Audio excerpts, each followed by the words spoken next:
Wakati unakasirika, kuwa na time ya kuwaza, ya kurudisha roho nyuma.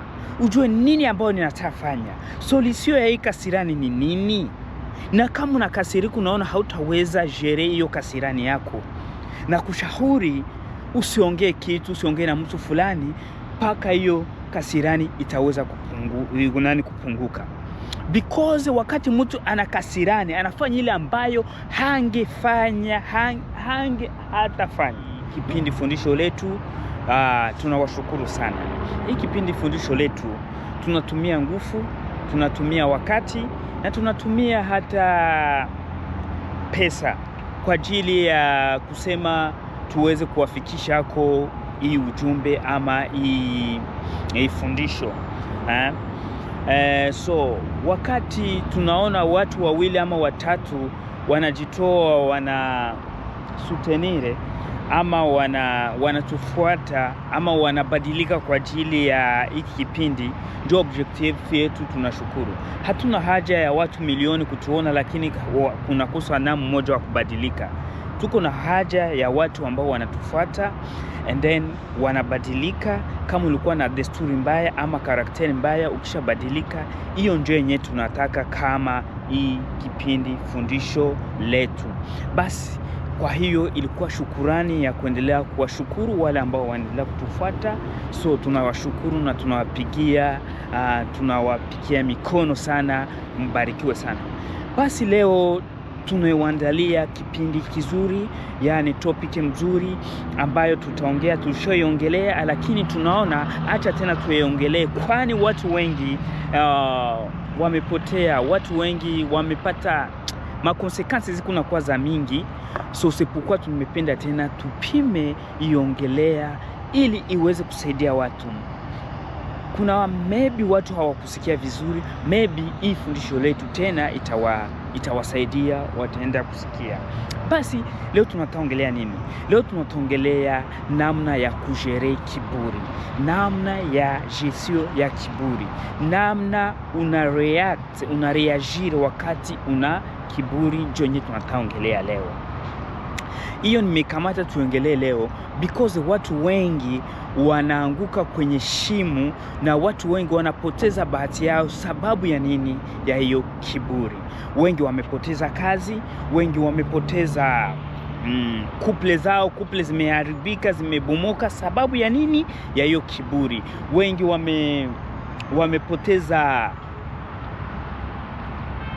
vitu ambao walikuwa nayo sababu ya kiburi. Sepukwa minapenda leo tupime kuongelea kiburi. Kiburi inaanza namna gani? Kiburi namna ya gestion, na tutapata dawa namna ya gestion ya kiburi. Acha tuanze topike yetu. Kiburi ni jambo ambalo binafsi ya kila mtu ambaye iko hapa kudunia anaye kiburi. Unapasha kuwa na kiburi. Kila mtu mwenye iko hapa kudunia anapasha kuwa na kiburi. Hakuna mtu mwenye Mungu aliumba bila kiburi. Lakini kuna wale ambao wamepewa neema. Wale ambao wamepewa neema ya kujere kiburi, ya kujua namna ya gestion ya kiburi. Wakati ana kasirani, ajue namna ya kukamata hiyo kasirani isiwezi muacha anafanya mambo mabaya. Kuna wale ambao wana hiyo neema, lakini kuna wale ambao hawana hiyo neema. Sasa kama hauna hiyo neema ya gestion ya kiburi, fuata hii video, itaweza kukusaidia. Itaweza saidia ndugu yako, jirani yako, namna unapasha jere kiburi. Because kiburi kinaacha watu wengi wamepotea. Hata wewe unaniangalia ukaona mzuri, kiburi iko njia ya kukupoteza. C'est pourquoi ayez l'état ya kukorije namna ya gestion ya kiburi yako. So tunaongelea kwanza dawa ya kwanza ya gestion ya kiburi ni kuokoka. Hiyo ndio dawa ya kwanza. Kwani sitakwambia sasa utaweza jere kiburi na hauokoki. Nitakuwa nikikudanganya. Dawa ya gestion ya kiburi ni kuokoka, ni kumpokea Yesu kama Bwana wa Mwokozi wa maisha yako. Ndiyo hiyo kiburi utaweza igere. Paske kama unaokoka, hata kama una kiburi, unareagir kama nini? Mkristo. Wakati unatafanya kibaya, una hiyo sauti ya ndani. Hiyo sauti ya ndani na kuzungumzia nasema, lakini yenyewe natafanya, eske ni mzuri? Si ndakuwa ninafanya mzuri? Hiyo wakati uko na hiyo neema, huyo mtu wa ndani, hiyo Roho Mtakatifu wa ndani ambaye anakuja na kuzungumzia, hiki ni kibaya usikifanye, hiki ni kizuri usikifanye, hiyo ni neema ambayo wewe unayo. Lakini kuna wengi ambayo hawana hiyo neema. Kiburi nakuja, anafanya mambo ambayo haistahili, anapoteza bahati, anapoteza unyumba, anapoteza kazi, anafanya na mpaka anafikia na hatua wengi wanaenda kwenye jela. Sababu ya nini? Ya kiburi. Ndugu yangu, wewe ambao unaniangalia, jua namna ya gestion ya kiburi. Wakati unakasirika, kuwa na time ya kuwaza, ya kurudisha roho nyuma, ujue nini ambao ninatafanya, solution ya hii kasirani ni nini. Na kama unakasirika unaona hautaweza jere hiyo kasirani yako, na kushauri usiongee kitu, usiongee na mtu fulani paka hiyo kasirani itaweza kupunguka. Because wakati mtu anakasirani, anafanya ile ambayo hangefanya, hatafanya. Donc unashituka ushafanya tu hiyo. C'est pourquoi kasirani sio mzuri. Si sote Mungu ametuumba na kasirani, lakini kuna wale ambao wana neema ya gestion ya kasirani yao, na kuna wale ambao wamekosa gestion ya kasirani. C'est pourquoi nimekuletea hii. Nimekwambia dawa ya kwanza ni kuokoka. Wakati unaokoka, unajua kama Yesu anafaa ndani ya maisha yako. Yesu amekupa pumuzi. Yesu anaendelea kukulinda. Yesu njoo anaendelea kuvika hiyo pumuzi ambayo unapumua. Yesu anaendelea kupatia hiyo nguvu ambayo unatumia. Nakwambia hiyo kiburi utapata gestion.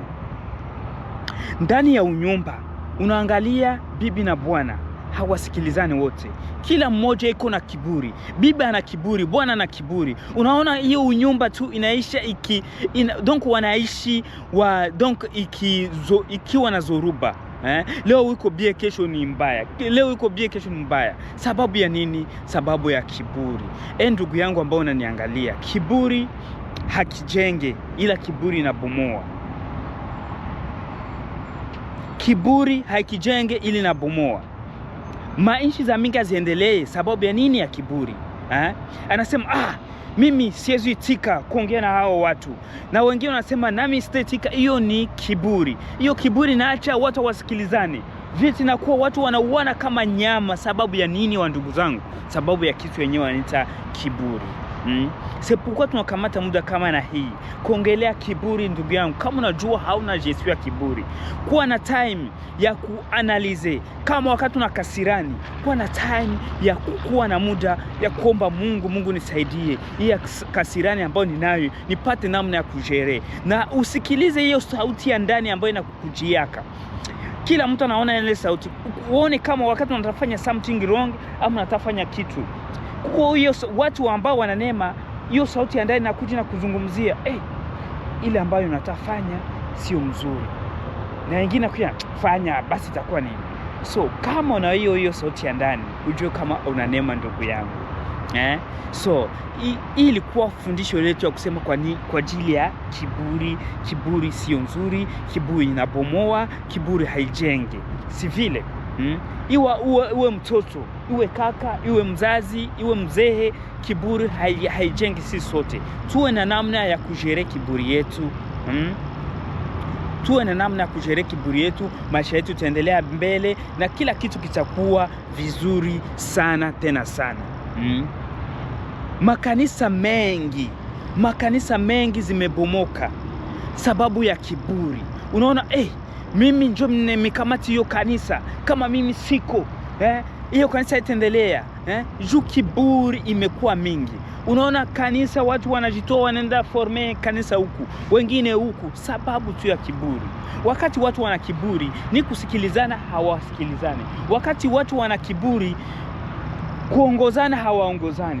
C'est pourquoi kiburi hakijenge ila kiburi kinabomoa. Basi hii ilikuwa fundisho letu. Nimekwambia dawa ya kiburi ni kumpokea Yesu kuwa Mwokozi wa maisha yako, kumwamini na kujua kama Yesu njoo amekuumba na Yesu njoo anatuweka sote. Wakati una kiburi, kuwa wa kwanza wa kupiga magoti na uweze kumwomba Mungu. Wakati una kiburi, kuwa wa kwanza wa kutulia, wa kutulia, usiongee sana, because wakati unaongea sana, hata ukiongea na mtoto wako utashituka na mpiga kofi pahali pabaya, mtoto anazimia ama anafariki na unapata shida, unaenda kwenye jela. C'est pourquoi tuwe na wakati wa kushere kiburi yetu ndani wa unyumba. Mama baba, mjere kiburi yenu. Mkisha jere bien kiburi yenu, mtaishi bien. Unyumba wenu haitakuwa tena wazoruba. Mama utasikia baba utasikia mama, kila kitu kitaendelea vizuri. So basi hii ilikuwa fundisho letu. Tunashukuru kwa wote ambao wanaendelea kutufuata. Hatuna haja watu milioni watufuate, hata ni watu 5 wakatufuata, lakini tunapata hata 2 ambao wamesikiliza, wamebadilika. So hiyo ndio shabaha yetu ya kipindi yetu, fundisho letu. Hatuna haja ya watu milioni wanatufuata, lakini tunakosa na mmoja ambaye atabadilika. Kumbuka nimesema nini?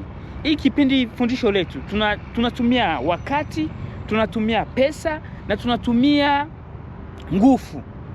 So kwa hiyo YouTube haitulipe pesa, lakini tunajitoa kwa ajili ya kupana fundisho ambayo Mungu ametupatia. So ni Mungu ambaye ananizungumzia. Unaweza nia ni Jerome ambaye analeta hiyo maneno tu anaongea, lakini Mungu ananizungumzia ili na nyinyi niwazungumzie. Because kama Mungu hangenizungumzia ili niweze kusema hiyo, singekuwa na uwezo na singeweza sema, ningesikia haya nasikia vibaya. Lakini kama Mungu anipatia uwezo wa kuongea hivi, ni kwa nguvu zake. Anapenda something kichange kwa ndani ya maisha yako. Kumbuka, kiburi nimesema kinabomoa, hakijengi. Iwe ndani wa dada huko ndani ya fiancé, iwe huko kaka huko ndani, kama haujere kiburi yako, so hiyo amitie yako na rafiki yako itaharibika. Kwenye kazi, kama haujere kiburi yako, mtu anakufanyia kibaya, kakosa kidogo, unakasirika mbaya, so hautaweza na kazi, watakufukuza na hautaweza ishi na watu. Basi hii ilikuwa kipindi fundisho letu, na watakia amani salama iwe nanyi. Ilikuwa wenu Jerome Manning.